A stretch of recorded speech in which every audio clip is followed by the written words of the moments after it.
ହେଇଗଲା କି? ହେଇଗଲା। ଦି ପିସ୍ ମିଳିବ ଖାଇବା ହଁ ଦେବି। ପାଇଁ? କରିଥିଲ ତ ଆସିକି 2 ପିସ୍ ଖାଇବେ 4 ପିସ୍ ଦେବି। ଓକାଦକୁ ପଳେଇ ଆସିଲ ନା। ଓକାତ ଦେଖିଛ କୋଉଠି କେବେ ଦେ 2 ପିସ୍ ଦେ। ଦେବି ଦେବି ଦେବି। ଘର ଲୋକଙ୍କର ଗୋଟାକର ପେଟ କାଟିବ।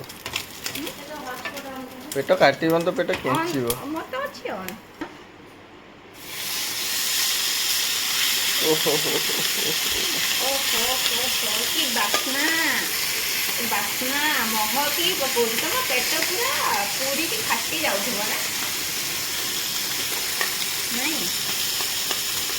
ଏତିକି ଖାଉଛି ଆଉ ଟିକେ ତେଲ କରିଥିଲେ ଆଉ ଟିକେ ଅଧିକା ପକେଇଥାନ୍ତି ବୁଝିଲ। ଯୋଉ ଚିଙ୍ଗୁଡ଼ି ଖାଇବ କହୁଥିଲ ନା କେତେ ପିସ୍ ଖାଇବ? 2 ପିସ୍ ନା ଏଇ ନିଅ ନିଅ 6 ପିସ୍ ଦେଇଛି।